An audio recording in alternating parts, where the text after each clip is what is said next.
നമ്മളെ ഷെഫീനാന്റെ നാടാണ് കേട്ടാ. നമ്മളെ പറവുന്ന ഗ്യാസ് പ്ലാന്റ് ആണ്. ഷാനവാസിന്റെ വീടാണ്. നിങ്ങളെ ഉമ്മ സുൽഫത്താണ് സിറ്റ് ഔട്ടിൽ നിക്കണത്. സുൽഫത്താണ് താണ്ട സിറ്റ് ഔട്ടിൽ നിക്കണത്. ഷെഫീനാര അതായത് ചെവിയും കേക്കൂല. മോന്റെ പെണ്ണിന്റെ ഉമ്മയും ഉണ്ട് ഇവിടെ. നിന്റെ വീടാണ്. കണ്ട, നിന്റെ ഉമ്മയാണ് ആ സംസാരിക്കുന്നത്. നിന്റെ ഉമ്മക്ക് ചെവിയും കേൾക്കുകയില്ല, നല്ലോണം പറയേയില്ല. സ്വന്തം മോളെ കുറിച്ച് ഒരു ഉമ്മമാരും കുറ്റം പറയുന്നതല്ല. നിന്റെ ഉമ്മ കുറെ മാന്യമായ രീതിയിൽ നമ്മൾ കയറിയിരുന്ന് സംസാരിച്ചു നോക്കി. നിന്റെ നാടാണ്. നിന്റെ നാട്ടിലെ ഓരോരുത്തരുടെ വീട്ടിലും നമ്മൾ കയറി സംസാരിച്ചു. ഒരുപാട് പെൺപിള്ളേരെ കുറിച്ചും പോലീസ് കേസും ഒരുപാട് കാര്യങ്ങളുണ്ട്. ഇപ്പൊ നിന്റെ നാടാണിത്. കണ്ട, നമുക്ക് ബാക്കി ആൾക്കാരുടെ മൊഴികളെല്ലാം എടുത്ത് ഒരാളെ ഉള്ളു. അവിടെ ഷാനവാസ്. ഈ ഷാനവാസ് കെട്ടിയേക്കുന്ന മണനാക്കിന്നാണ് കെട്ടിയേക്കുന്നത്. മണനാക്കിന്നാണ് എന്റെ നാട്ടിൽ നിന്നാണ് കെട്ടിയേക്കുന്നത്. ആ കെട്ടിയ പെണ്ണിന്റെ ഉമ്മായി അവിടെ ഉണ്ടായിരുന്നു. വീടിന്റെ തൊട്ട് ഫ്രണ്ടുള്ള സ്കൂളാണിത്. MGM. എന്താണ് എന്റെ പേര്? MGM LPS school. നിന്റെ നാട്ടിലാണ് ചെപ്പീന. നീ ഒരുപാട് വഴിയാണ് പോണത്. ഇക്കൊക്കെ അറിയാനേ മനസ്സിലായി. എടി, നിന്റെ നാട്ടിൽ നിന്നൊരു യൂട്യൂബർ ആണടി നമ്മള്. നീ എന്നെ ഒരുപാട് വെല്ലുവിളിച്ചില്ലേ? അപ്പൊ നിനക്ക് ഒരു ചെറിയ ഒരു വീട് വെച്ചിട്ട് നീ അങ്ങനെയാണ് ഇങ്ങനെയാണ്. എടി, ഒരു സ്ഥലത്തിരുന്ന് കണ്ട പെണ്ണുങ്ങളെ കുറിച്ച് വിറ്റ് തിന്നുമ്പം നിന്റെ ഉമ്മ സുൽഫത്ത് പറയണ കേട്ടാ, അവർക്ക് നിന്നെ കുറിച്ച് ഒന്നും പറയാനില്ല. അത്രയ്ക്ക് നല്ല പവിത്രമുള്ള മോളാണ് നീ. പവിത്രത ഉള്ള മോളാണ് നീ. എടി, പ്രായത്തിലെങ്കിലും ഒത്തിരി ഒതുങ്ങടി. അപ്പൊ നീ ഹായ്, എന്തൊക്കെയുണ്ട്? സുഖല്ലേ നിങ്ങൾക്ക് എല്ലാവർക്കും? എന്താപ്പ നടന്നുകൊണ്ടിരിക്കുന്നത്? എല്ലായിടത്തും ഓരോ വിഷയങ്ങളാണ് അല്ലെ. ഓരോ പ്രശ്നങ്ങൾ അവരുടെ മറ്റുള്ളവർ മറച്ചു വെക്കുന്നത് ആയിട്ടുള്ള ന്യൂനതകൾ അവരതെല്ലാം മറ്റുള്ളവർ എടുത്തിട്ട് കൊട്ടിക്കൊണ്ടിരിക്കുകയാണ് സോഷ്യൽ മീഡിയയിൽ അല്ലെ. പലരിതും മൂടി വെച്ചതെല്ലാം എടുത്ത് പുറത്തേക്ക് എടുത്തിട്ടുകൊണ്ടിരിക്കുകയാണ്. ഇത് സോഷ്യൽ മീഡിയ തുറന്നു കഴിഞ്ഞാൽ ഇപ്പോൾ ഇത് എല്ലാവർക്കും അറിയാവുന്ന കാര്യം. നിങ്ങളൊക്കെ കണ്ട് മടുത്തിട്ടുണ്ടാവും. ഇപ്പൊ ഈ വീഡിയോ തന്നെ 18 പ്രാവശ്യം 20 പ്രാവശ്യം കണ്ടവരൊക്കെ ഉണ്ടാവും. എന്നാലും നമ്മൾ ഇതുവരെ ചെയ്തിരുന്ന വീഡിയോന്ന് ഒരു ഡിഫറൻസ് ആയിട്ടുള്ള ഒരു വീഡിയോ ആണ് ഇപ്പൊ നജ്ല ചെയ്തിട്ടുള്ളത്. ഇതിപ്പോ ആർക്കും അത് അംഗീകരിക്കാൻ പറ്റൂല. ആ രീതിയിൽ ഞാൻ എന്റെ കാര്യം പറയണ്ട, എനിക്ക് തീരെ അംഗീകരിക്കാൻ പറ്റിയില്ല. കുറച്ച് ഓവറായി ഇത്. ഈ സംസാരം തന്നെ ഭയങ്കരമായിട്ടുള്ളതാണ്. പറയണം. എല്ലാവരും അങ്ങോട്ടും ഇങ്ങോട്ടും ഒക്കെ പരസ്പരം പറയുമ്പോൾ നമ്മളും ഉണ്ടായിരിക്കാൻ പാടില്ല. നമ്മളും പറയണം. നമ്മൾ ആരെങ്കിലും കണ്ട് ചൊറിയുമ്പോൾ നമ്മൾ അങ്ങോട്ട് ചൊറിയും വേണം. ഇതൊക്കെ തന്നെ വളരെ ഓവറായി പോയിട്ടുള്ള ഒരു കാര്യമാണ് എനിക്ക് തോന്നുന്നത്. ഉമ്മാനെ പറ്റി പറയുന്നത്, അവരുമ്മാക്ക് ചെവി കേട്ടുകൂടാതെ. പ്രായമായാലും എല്ലാവർക്കും അങ്ങനെ തന്നെയാണ് നജ്ല. പ്രായമായാലും നീയും അങ്ങനെ തന്നെയാണാവുക. എല്ലാവരും ആദ്യം എല്ലാം ഉള്ളവരായിരിക്കും. അതിനൊക്കെ കുറവുകൾ വരിക നമുക്ക് പ്രായമായിക്കൊണ്ടിരിക്കുമ്പോഴായിരിക്കും നമ്മൾ ആരോഗ്യങ്ങളൊക്കെ ക്ഷയിച്ചുകൊണ്ടിരിക്കുക. ചെവി കേൾക്കാതിരിക്കലും കണ്ണ് കാണാതിരിക്കലും ഒക്കെ ആ പ്രായത്തിന്റെ ഒരു ഇതാണ്. അപ്പൊ അതെടുത്ത് നമ്മളിപ്പോ ഇവിടെ വിളമ്പേണ്ട ആവശ്യമില്ല. പെറ്റ തള്ളനെ എടുത്തിട്ട് നിന്നെ കുറിച്ചിട്ട് അവരൊന്നും പറഞ്ഞിട്ടില്ലല്ലോ. പിന്നെ എന്തിനേ നീ അവരുടെ ന്യൂനതകൾ എടുത്തിട്ട് വിളമ്പേണ്ട ആവശ്യം? അതൊക്കെ ഭയങ്കരമായിട്ടുള്ള ഒരു വിഷമമുള്ള കാര്യം തന്നെ. നമുക്ക് അങ്ങനെയൊക്കെയുള്ള ആരെ കുറിച്ച് പറയുകയാണെങ്കിൽ നമുക്ക് ആ ഒരു വിഷമം തന്നെയാണ്. ഓളെ ഉമ്മാനെ പറ്റിയിട്ട് എന്നെ പറഞ്ഞിട്ടുണ്ട് പലതും. അത് അവളെ അനുഭവിച്ചത് കൊണ്ടായിരിക്കും അങ്ങനെ പറഞ്ഞത്. നമ്മളെ ഉമ്മാനെ പറ്റി നമ്മൾ പറഞ്ഞ മാതിരിയല്ല മറ്റുള്ള ഒരു ഉമ്മാനെ പറ്റിയിട്ട് നമ്മളെ വിളിച്ചു പോകുന്നത്. പിന്നെ ഇവളുടെ വീട്, ഷെഫീന ബീന്റെ വീട് കാണിക്കാൻ വേണ്ടിയിട്ടാണ് ഇവരിപ്പോ പോണത്. എന്ത് ഉദ്ദേശത്തിലാണെന്നുള്ളത് എനിക്കറിയില്ല. അവിടെ പോയിട്ട് ഇവർ കാണിക്കുന്ന ഓരോ കൂത്തുകളൊക്കെ കണ്ടപ്പോ എനിക്ക് തന്നെ അത്ഭുതമായി പോയി. അതൊന്നും നമുക്കൊന്ന് കണ്ടോക്കാം. നിന്റെ വീട് ഇവിടെ ഇറക്കുക. ആ വീട് കണ്ട നിന്റെ ലോകം കണ്ടോളിയും. നമ്മളെ യൂട്യൂബർ ചെപ്പീനാന്റെ വീടാണ്. ചെയ്യടി സ്ട്രൈക്ക് കേറ്റിക്ക വണ്ടി കേറ്റ്. നിനക്ക് താണ്ട ഈ പട്ടിക്കാട്ടിലാണ് വീട്. ആണ്ട അവളെ വീടാണ് ചെപ്പീന മോളെ. ഞാൻ ഇറങ്ങട്ടെ. നീ എന്നെ എന്തരാ ചെയ്ത് കളയോന്നല്ലേ പറഞ്ഞു? എന്തൊരു ചൈൽഡിൽ എന്തരീയോന്ന്? ചൈൽഡില് നീ ചൈൽഡിൽ എന്തരീയോന്ന്? നീ അവളെ പൈസക്കൊന്നും ഇത് ഉണ്ടാക്കിയല്ല. കണ്ട ബാത്റൂമിന്റെ ഡോറ് കണ്ട? അപ്പുറത്ത് കോഴി ഫാമാണ്. അപ്പൊ നിനക്ക് കൂട്ടുണ്ട് കിരികിരികിരികിരാ വിളിക്കായി. ചെപ്പീന കണ്ട ഇത് കാടെങ്കിലും എടുപ്പിക്കാത്തെന്താ? നാട്ടുകാരെ ബാത്റൂമിനെ പറ്റിയും പോത്തിന്റെ വീഡിയോ ഇടും. ഇടി, പോത്തിനെ പോലും കുളിപ്പിക്കാൻ കൊള്ളൂലല്ലടി ഇവിടെ. കണ്ടാടി, നീ കേസ് കൊടുക്കണം. നീ എന്റെ വീട് വന്ന് വീഡിയോ പിടിച്ച് കണ്ട ഒരടുക്കളക്ക് കഥ പോലും ഇല്ല. കണ്ട ഒരടുക്കളക്ക് കഥ പോലും ഇല്ല. ഇതാണ് നമ്മുടെ ചെപ്പീനാരെ വീട്. നമ്മളെ വണ്ടി കിടക്കണ കണ്ട? നമ്മളെ വണ്ടി ഇതാണ് നമ്മുടെ ചെപ്പീനാര. ഒരു ഇടുക്ക് വഴി റോഡ് വന്നിട്ട് വീണ്ടും ക്രോസ് ചെയ്ത് ഇപ്പുറത്തോട്ട് ഇറങ്ങണം. അതൊരു കഷ്ടിയൊരു വണ്ടി വരും. നാട്ടുകാരെ കുറ്റം പറഞ്ഞ് രേണു സുധീന് അവരെയൊക്കെ കുറ്റം പറഞ്ഞ് ഒരു ബൾബ് കിടക്കണണ്ട കണ്ട അടുപ്പൊക്കെ ഉണ്ട് കഞ്ഞിയൊക്കെ വെച്ച് കുടിക്കാൻ കേട്ടാ. നോക്കിയാണ് ഇത്തിരി കാണിച്ചു കൊടുത്താണ്. ഇതാണ് നമ്മുടെ ചെപ്പീനാരെ വീട്. എടി നീ മറ്റേ ബാത്റൂമിന്റെ ഡോർ കണക്കത്തേന്ന് വെച്ചേക്കണ നമുക്ക് നാറ്റം വെച്ച് കണ്ട. ഇതാണ് നമ്മുടെ ചെപ്പീനാരെ വീട്. എടി ലോകത്തുള്ള ആൾക്കാരെ മൊത്തം നീ കുറ്റം പറഞ്ഞ്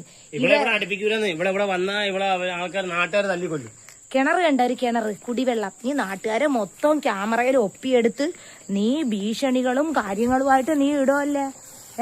അപ്പോഴാണ്ട ഇതാണ് വീട്. നീ ഈ കാലം കൊണ്ട് എങ്ങനെ വീട്ടിൽ കയറും? ഈ വഴി സൗകര്യം ഇല്ലാത്തടത്ത് എങ്ങനെ നീ ചാടി ചാടി അങ്ങ് കയറും? നീ എന്നെ കുറ്റം പറയുന്നുണ്ടല്ലോ, നാട്ടുകാരെ കുറ്റം പറഞ്ഞ് നീ ആ രേണു സുധീനെ വിറ്റ് ഒരുപാട് തിന്ന്. എടി ചെപ്പീന, എടി നീ പെമ്പിള്ളരെ മൊത്തവും പറഞ്ഞ് ജീവിതങ്ങൾ തൊലച്ച് നിന്റെ ഉമ്മ നിന്നെ കുറിച്ച് പറഞ്ഞ അഭിപ്രായം ഉണ്ടെന്നറിയുമോ? മക്കളെ എനിക്ക് അതിനൊന്നും സമയമില്ല ഒന്നിനും. ഇതാ റോഡിൽ നിന്ന് ഇത്ര വഴിയുണ്ട്, ഒരു കഷ്ടി ഒരു വണ്ടി വന്ന് ഒറ്റ പിടിച്ചൊരു തള്ളു കള്ളിയ അവളെ മയ്യത്ത് അന്നാവും. അങ്ങനത്തെ വഴിയാണ്. നീ റഹീമിനെ കോണ്ടാക്ട് ചെയ്ത് എന്തുകൊണ്ടും നിന്നെക്കാട്ടി യോഗ്യരാണടി നമ്മള് കേട്ടാ. നിനക്കിനി ചെയ്യാൻ പറ്റുന്ന ചെയ്താണ്. പാമ്പ് കുഞ്ഞിട്ട് കിടക്കും. ഒരു ആളെ യോഗ്യത കണക്കാക്കുന്നത് സ്വയം ആണ് പറയണേ. മറ്റുള്ളവർ എന്നെക്കാളും യോഗ്യത എനിക്കാണ്, നിന്നെക്കാളും യോഗ്യത എനിക്കാണ്. എന്താല്ലേ എത്ര ചീപ്പായിട്ടുള്ള വാക്കുകളാണ് പറയുന്നത്. ആ വീട് കണ്ടിട്ട് നെഗറ്റീവായിട്ട് എനിക്കത് ഭയങ്കര വിഷമായിട്ട്. ഒരു വീട് ആവാൻ ഇവള് എത്രയോ കഷ്ടപ്പെട്ടിട്ടുണ്ട്. എത്രയോ ആൾക്കാരെ കണ്ണീര്, എത്രയോ ആൾക്കാരെ എന്താ പറയാ വിശപ്പ് അടക്കുന്ന പൈസ പോലും ഇവള് തട്ടിയെടുത്തിട്ടുണ്ട് ഈ പറച്ചിലൂടെ. എത്രയോ പാവങ്ങള് വീടില്ലാതെ വാടകയ്ക്ക് താമസിച്ചവരെ പോലും മനസ്സിളകിയിട്ട് സ്ത്രീകളെ അയച്ചു കൊടുത്തിട്ടുണ്ട് ഇവൾക്ക് ക്യാഷ് വീട്ടിന് വേണ്ടിയിട്ട്.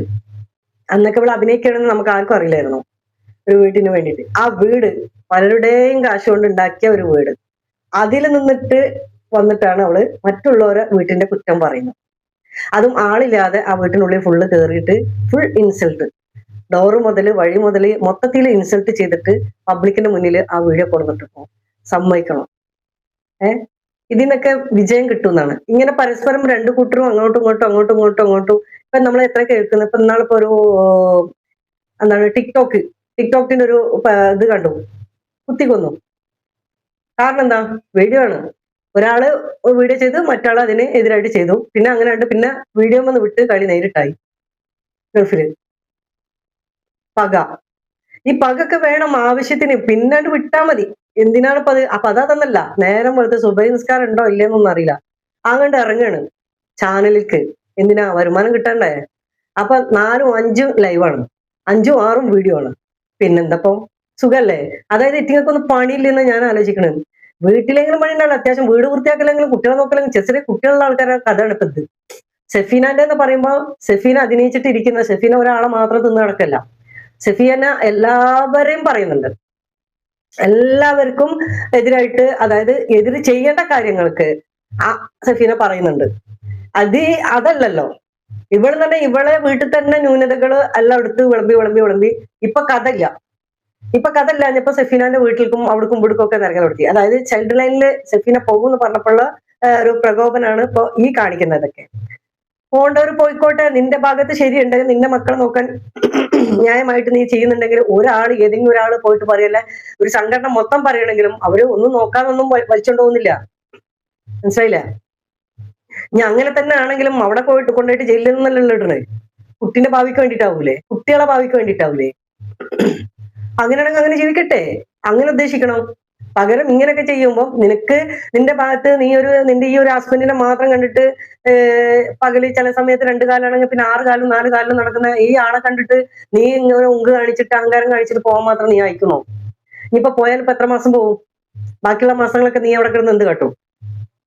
മനുഷ്യന്റെ അവസ്ഥ എന്ന് പറയുന്നത് പല ഘട്ടങ്ങളിലും, പ്രത്യേകിച്ച് പെണ്ണുങ്ങളതാവുമ്പോ, ഒരു ഗർഭിണി എന്ന് പറഞ്ഞ ആ ആള് മാനസികമായും ശാരീരികമായും ശാന്തമായിട്ട് നിൽക്കണം. മനസ്സുകൊണ്ട് ശാന്തമാണെങ്കിൽ മാത്രമേ നമുക്ക് നല്ലൊരു കുഞ്ഞിനെ എന്താ പറയാ ജന്മം നൽകാൻ പറ്റുള്ളൂ. നമ്മൾ കഴിയുന്നതും പ്രശ്നങ്ങൾ ഇതാക്കണം. മറ്റുള്ളവർ നമ്മളിൽ പ്രശ്നങ്ങൾ ഉണ്ടാക്കുന്നുണ്ടെങ്കിൽ നമ്മൾ അവിടുന്ന് ഒഴിഞ്ഞു മാറണം. ശാന്തമായ ഭാവത്തോടും നല്ല സ്വഭാവത്തോടും നല്ല പെരുമാറ്റത്തോടും മറ്റുള്ളവരെ നമ്മളെ സ്നേഹിക്കാനും, നമ്മളെ സ്നേഹിക്കാൻ വരാത്തവരാണെങ്കിൽ പോലും ഞങ്ങളൊക്കെ കണ്ടിട്ടുള്ളതും പറഞ്ഞിട്ടുള്ളതും എന്നാൽ ഡെലിവറിയോടുകൂടെ നമ്മൾ മരണം ഉണ്ടായിക്കൂടാ ഇല്ല എന്നുള്ള ഒരു ചിന്തയാണ് എല്ലാവർക്കും. മാത്രമല്ല നമ്മളെ കുഞ്ഞ്, നമ്മളെ പള്ളിയുള്ള കുഞ്ഞ് നമ്മൾ സംസാരിക്കുന്നതും നമ്മളോട് മറ്റുള്ളവർ സംസാരിക്കുന്നതും നമ്മൾ എവിടെ പോയി നിൽക്കുന്നതും ആക്കുന്നതൊക്കെ ഈ കുഞ്ഞും കൂടെ അതിൽ കേട്ടുകൊണ്ടിരിക്കുകയാണ്. മനസ്സിലായില്ലേ? അപ്പൊ ആ കുഞ്ഞിൻ കൂടെ എല്ലാം അറിഞ്ഞുകൊണ്ടാണ് നാളെ ദുനിയാവിലേക്ക് വരുന്നത്. വന്നപാട് സംസാരിക്കുന്നല്ല പറഞ്ഞത്. പക്ഷെ അതിന്റെ പിന്നീടുള്ള വളർച്ചയ്ക്ക് എല്ലാം ഇതിന്റെ ബാക്കിലൊക്കെ ഇങ്ങനെയൊക്കെയുള്ള പ്രശ്നങ്ങളാണ് ഉണ്ടാവുക. പിന്നെ നമ്മൾ അതിനെ പിടിച്ചടിക്കലും അതിനെ നേരാക്കാൻ നോക്കലും അതിനെ അങ്ങനെ ആക്കലും ഇങ്ങനെ ആക്കലും ആക്കിയിട്ടൊന്നും കാര്യമില്ല. കാരണം വയറ്റിൽ നിന്ന് അത് കേട്ടുകൊണ്ടിരിക്കുന്ന കഥകളാണ് ഇപ്പൊ ഇതെല്ലാം. ഇങ്ങനെ ഒരു കുഞ്ഞ് വയറ്റിലുണ്ട് എന്ന് അറിയേ നമ്മൾ അതിനനുസരിച്ചിട്ടുള്ള പക്വതയോടെ നമ്മൾ പ്രവർത്തിക്കണ്ടേ. ആദ്യത്തെ പ്രസവം നല്ലല്ലോ. അപ്പൊ നമ്മളെന്നെ കയറിയിട്ട് ഇത് നമുക്കൊരു വരുമാനം ഉണ്ടാക്കാനും വേണ്ടിയിട്ടാണെന്ന് വിചാരിച്ചിട്ട് കണ്ണി കണ്ട പരിപാടികളൊക്കെ അങ്ങോട്ട് ചെയ്യണം. ഒരു ഗർഭിണി എന്ന പരിഗണന പോലും ഇല്ലാതെ. നീ പറയുന്നത് നജ്ല, അവള് പിന്നെ സഫീന ബീവിനോട് നിന്റെ പ്രായത്തിനെങ്കിലും നീ മാനിക്കടിയുന്നു. നീ ഒരു പ്രഗ്നന്റ് ആണെന്നുള്ളത് നീ കാണിക്കുന്നുണ്ടോ? ആ ഒരു പദവിയെങ്കിലും ആ ബഹുമാനെങ്കിലും ആ ഒരു സ്ഥാനമെങ്കിലും നീ നിലനിർത്തുന്നുണ്ടെങ്കിൽ ഇങ്ങനെയുള്ള കാര്യങ്ങളൊന്നും നീ ചെയ്യൂല. അപ്പൊ അത് ഒരാൾ പറയുന്നുണ്ടെങ്കിൽ മറ്റൊരാളും കൂടെ പറയുമ്പോഴല്ലേ അത് ഓവറായിട്ട് വരുള്ളൂ. നിനക്ക് മെയിൻറ്റെയിൻ ചെയ്യാതെ ഇരിക്കുകയാണെങ്കിൽ ഒരു പ്രശ്നം ഉണ്ടാവില്ലല്ലോ. ആവശ്യത്തിന് പറയണം. അതിൽ ആവശ്യം കൂടുതലായി കയറി കഴിയുമ്പോൾ ഇതെല്ലാം ഉദ്ദേശം എന്നുള്ളത് എല്ലാവർക്കും അറിയുന്നുണ്ട്. ഞാൻ അന്ന് എന്നും പറയുന്ന കാര്യം തന്നെയാണ്. പക്ഷെ നീ കളിച്ചത് ഷെഫീനോടാണ്. ആ കളി നമ്മത്തിമ കയറും. അപ്പം മൊത്തത്തിൽ പറയുന്ന വ്യക്തിയാണ് ഷെഫീന. അത് കണ്ടതും കേട്ടതും അതിന്റെ എന്താ പറയാ അതിന്റെ അടിവേര് വരെ തേടി പോയി വന്നിട്ട് അത് സത്യസന്ധമാണെന്ന് അറിഞ്ഞിട്ട് അവർക്ക് തോന്നുന്ന രീതിയിൽ അവർ പറയും. അത് അവരുടെ അഭിപ്രായം. അത് ഒരുപാട് ആൾക്കാർ അതിനെ മാനിക്കുന്നവരുണ്ട്, ബഹുമാനിക്കുന്നവരുണ്ട്, ശരിവെക്കുന്നവരുണ്ട്, അല്ലാത്തവരുണ്ട്. അത് വേറെ കാര്യം. അപ്പൊ അങ്ങനെയുള്ള ഒരു വ്യക്തിയാണ് ഷെഫീന. അങ്ങനെ ഇരിക്കെ ഷെഫീന പറയുന്നതിനോട് നീ എതിർക്കാൻ വേണ്ടിയിട്ട് പോകുമ്പോഴും അതിനും ഒരു എന്താ പറയാ പരിധി വെക്കേണ്ടിയിരുന്നു. നീ പറഞ്ഞത് ഓവറായിപ്പോയി. ഒന്നും നിന്നെ ഇന്ന് വരെ ഒന്നും പറയാത്ത നിന്റെ ഉമ്മാന്റെ അടുത്ത്, അല്ല ഷെഫീനാന്റെ ഉമ്മാന്റെ അടുത്ത്, അത് ഷെഫീനാന്റെ ഉമ്മ ഇതുവരെ ഒരു വോയിസ് ഓവറായിട്ട് പോലും മറ്റുള്ളവരുടെ കാര്യം പറയാൻ വേണ്ടി വന്നിട്ടില്ല. അവര് ന്യൂനതകള്, അവരുടെ വീട്ടിന്റെ ന്യൂനതകള്, അതുപോലെ തന്നെ ചട്ടുകാലി, മറ്റേ കാലി, മറിച്ച കാലി, ഇതൊക്കെ പറഞ്ഞിട്ട് എന്തിട്ടാണ്? എന്താണ് ഇതൊക്കെ പറഞ്ഞത്? അത് ഒരു നേരം കൊണ്ട് ആർക്കും എന്ത് സംഭവിക്കാൻ പറ്റുന്ന കാര്യമല്ലേ ഉള്ളൂ. ഒരു ചെറിയൊരു ആക്സിഡന്റ് കൊണ്ട് നമുക്ക് എന്ത് സംഭവിക്കാം? ഇപ്പൊ ഈ കാലും കയ്യും കണ്ണും മൂക്കും ഒക്കെ ഉണ്ടായിട്ട് നമ്മൾ അഹങ്കരിച്ചിട്ട് എന്താ കാര്യം അല്ലേ? എന്തായാലും തീക്കൊള്ളി കൊണ്ടാണ് മോളെ നീ തല ചോർന്നിക്കുന്നത്. എങ്ങനെ ഉണ്ടാവും എന്നുള്ളത് പിന്നെ കണ്ടറിയാം. പിന്നെ അവർക്ക് വീണ്ടും വീണ്ടും പ്രകോപിതാക്കി കൊടുത്തിട്ട് അവരെ പിന്നെയും ആ രീതിക്കനുസരിച്ചിട്ട് അവർ ചെയ്യുമ്പോൾ നമ്മളെ സ്ഥാനം, നമ്മളെ പരിമിതിയും കൂടെ നമ്മൾ അറിഞ്ഞിട്ട് വേണം മറ്റുള്ളവരോട് നമ്മൾ പോരിന് പോവാൻ. ഒന്നല്ലെങ്കിൽ അതുകൊണ്ട് നമ്മൾ ജയിച്ചിരിക്കണം, അവരെ വെട്ടിയിരിക്കണം. അതായത് ഞാൻ ജയിച്ചിരിക്കണം എന്നാ പറഞ്ഞാൽ, അതായത് നമുക്ക് അവരെ ജയിക്കാൻ പറ്റുമെന്നുണ്ടെങ്കിൽ ഫൈറ്റിങ്ങിന് പോവാം, ഇല്ലെങ്കിൽ മാറി നിൽക്കാം. അതാണ് അതിന്റെ ശരി അല്ലേ? അല്ല അതിന്റെ ശരി. അപ്പൊ നിങ്ങൾ ചോദിക്കും ഒരു കാര്യം, എന്തായാലും ഇപ്പത്തെ കുറെ മൂടി വെച്ച് അപ്പൊ നിങ്ങൾക്ക് എന്തെങ്കിലും മുഖത്തുണ്ടായിരുന്നോ? ഇപ്പൊ എന്താ ഓപ്പൺ ചെയ്തു? ഒന്നല്ല, ഒത്തിരി പേര് വന്നിട്ട് നല്ലതും പറഞ്ഞിട്ടുണ്ട്, പല ആൾക്കാരും വന്നിട്ട് പറഞ്ഞിട്ടുണ്ട് നിങ്ങൾ ഏതായാലും ഇങ്ങനെ തന്നെ അല്ലായിരുന്നാ, മറ്റുള്ള രീതിയിലൊക്കെ നിങ്ങൾ അവർക്ക് മറിച്ചിട്ടല്ല ആയിരിക്കത്താ. പിന്നെ എന്തിനും മുഖം മാത്രം, മൂക്കും മുഖം മാത്രം മറക്കണേ, ബാക്കിയൊക്കെ നിങ്ങൾ ഓക്കെ ആണല്ലോ, നിങ്ങൾ അവിടെ വല്ലയിടത്തും കാണിച്ചിട്ടല്ലല്ലോ നടക്കുന്നത്, തലം തുറന്നിട്ട് ഇങ്ങനെ നല്ലല്ല കാണിക്കുന്നു. അപ്പൊ നിങ്ങള് പ്ലീസ് ആദ്യത്തെ വഴി തന്നെ വരണം, ഞങ്ങൾ ആ വീഡിയോ നോക്കൂലെന്നൊക്കെ പറഞ്ഞിട്ട്. അപ്പം അവര് പറഞ്ഞതുകൊണ്ട് മാത്രമല്ല, ഞാൻ ജസ്റ്റ് ഞാൻ ആദ്യം പറഞ്ഞില്ലേ, ഞാൻ പറയാന്ന് പറഞ്ഞില്ലേ, ഞാൻ കണ്ടിന്യൂ കൊണ്ടുപോകില്ല, ചിലപ്പോൾ ഞാൻ നിർത്തും, ചിലപ്പോൾ ഇങ്ങനെ എടുക്കും, അങ്ങനെ വരും. അപ്പൊ ഇനിയും മുന്നേ അങ്ങനെ പ്രതീക്ഷിക്കാം. അതൊരു വിഷയമാക്കി കളയണ്ട. എനിക്ക് അങ്ങനെ തോന്നും, ഞാൻ അങ്ങനെ കിട്ടും. എനിക്ക് അങ്ങനെ തോന്നും, ഞാൻ ഇങ്ങനെ ഇടും. അത്രേ ഉള്ളൂ. അല്ലാതെ ഞാൻ അയച്ചിട്ടിട്ട് വന്നിട്ടോ അല്ല മറ്റുള്ള രീതിയിലോ അല്ല വേറെ രീതിയിൽ കാണിച്ചിട്ടോ ഒന്നും സീൻ ഉണ്ടാക്കിയിട്ടൊന്നും ഞാൻ നിങ്ങളുടെ അടുത്ത് വരുന്നില്ല. ആരും ഒരു ബുദ്ധിമുട്ടിക്കാനോ ഒരു ഇതാക്കാനോ പ്രഹസനത്തിനും ഞാൻ വരുന്നില്ല. ചില കാര്യങ്ങൾ നമ്മൾ പറയുന്നത് റിയാക്ഷൻ വീഡിയോ ആയതുകൊണ്ട് റിയാക്ഷൻ വീഡിയോ മാറ്റണം എന്ന് വിചാരിച്ച് നടക്കുകയാണ്. അപ്പൊ പറ്റുന്നില്ല പല രീതിയിലും. പിന്നെ നമ്മളിപ്പോ നജിലാന്റെ വീഡിയോ ഒരുപാട് ചെയ്തിട്ടുണ്ട്. അപ്പൊ ഈ നജിലത് ചെയ്താണ് ഇപ്പൊ ഇങ്ങനത്തെ ഒരു കുരുത്തം കെട്ട കാര്യം. അപ്പൊ നമ്മളത് കാണുമ്പോൾ നമ്മൾ അത് ശരിവെക്കുന്ന മാതിരിയായിരിക്കും നമ്മൾ ഉണ്ടായിരിക്കുമ്പോൾ. അപ്പൊ അത് ശരിയല്ല. പിന്നെ ഷെഫീന എന്ന് പറഞ്ഞ എന്റെ കമ്പനിയും കൂടെ അല്ലേ, ഞങ്ങള് വലിയ കമ്പനി ഒന്നുമല്ല, എന്നാലും ഞാൻ ഷെഫീനാന്റെ എല്ലാ വീഡിയോസും കാണും, ഷെഫീന എന്റെ വീഡിയോസും കാണും. അതിൽ ചിലതിലൊക്കെ എനിക്ക് കമന്റ് ഇട്ടാറുണ്ട്. ഞാൻ ഷെഫീനാന്റെ വീഡിയോയിൽ അധികം കമന്റ് ഇടാറില്ല, ആരും വീഡിയോയിലും ഇടില്ല, എല്ലാവരും വീഡിയോ ഞാൻ കാണാറുണ്ട്. എനിക്ക് കാരണം നമ്മൾ ഒരു ടീമിന്റെ മാത്രം വീഡിയോ കാണുമ്പോൾ നമ്മൾ സംഖ്യയായി പോകും. അപ്പോ പല ആൾക്കാരുടെ വീഡിയോസും കാണും ഒരു കാര്യത്തിന് വേണ്ടിയിട്ട്. പലരും പല അഭിപ്രായങ്ങളാണ് പറയാം. അത് നമുക്ക് ശരിയുള്ള എടുക്കാനും പറ്റും, മനസ്സിലാക്കാനും പറ്റും. നമ്മൾ ഈ റിയാക്ഷൻ വീഡിയോ മാത്രമല്ല ചെയ്യുന്നത്, നമ്മളൊരു മനുഷ്യനും കൂടെ അല്ലേ. ഇനി റിയാക്ഷൻ വീഡിയോ ചെയ്യുകയാണെങ്കിൽ നമുക്ക് പലതിൽ നിന്ന് ഉൾക്കൊള്ളാൻ പറ്റും. പലരും പല രീതിയിലാണ് പറയുന്നത്. അപ്പൊ അവിടെ ആരത് ഇന്നതെന്നൊന്നും ഒഴിവാക്കാൻ ഞാൻ സംഖ്യയുടെ വീഡിയോസും കാണാറുണ്ട്. അപ്പം പിന്നെ അങ്ങനെയൊക്കെയുള്ള ഒരു സംഭവമാണ് നമ്മളെ അവസ്ഥ. അപ്പൊ അതുകൊണ്ട് തന്നെ എന്റേതായിട്ടുള്ള ഒരു അഭിപ്രായമാണ് ഞാനിപ്പോ ഇതിൽ പറഞ്ഞിട്ടുള്ളത്. നിങ്ങൾക്ക് ശരിയെന്നെങ്കിൽ ശരിയെന്നെങ്കിൽ തോന്നുന്നുണ്ടെങ്കിൽ നിങ്ങൾ നമ്മളെ വീഡിയോ ലൈക്ക് ചെയ്യാം. അതുപോലെ പുതിയ കൂട്ടുകാരാണ് കാണുന്നെങ്കിൽ നമ്മൾ പ്ലീസ് സബ്സ്ക്രൈബ് ചെയ്യാം, ഷെയർ ചെയ്യാം. ഓക്കെ, വേറെ വീഡിയോസുമായി വരാം. നേരം വൈകി ഷോപ്പിലേക്ക് പോവാണ്. അപ്പൊ ഞാൻ ഇന്നലെ വിചാരിച്ചാണ്, ഇന്നലെ ക്ഷീണം കൊണ്ട് അങ്ങനെ ഉണ്ട് ഉറങ്ങിപ്പോയി. ഇന്നിപ്പോ പോയ നല്ല വർക്ക് ഉണ്ട്, കുറച്ച് വർക്ക് ഉണ്ടെന്ന്. അപ്പോൾ ഞാൻ അത് കഴിഞ്ഞ് കഴിഞ്ഞാൽ നല്ല ടൈഡാവും. അപ്പൊ അതുകൊണ്ട് ഏതായാലും വേണ്ടില്ല, ഞാൻ പോകുന്നതിന് മുമ്പ് തന്നെ ചെയ്തിട്ട് നേരം വൈകിയാലും വേണ്ടില്ല എന്ന് വിചാരിച്ചിട്ടാണ് ഞാൻ 2 വാക്ക് പറയാൻ വേണ്ടി വന്നത്. അപ്പൊ ഓക്കെ, ബൈ.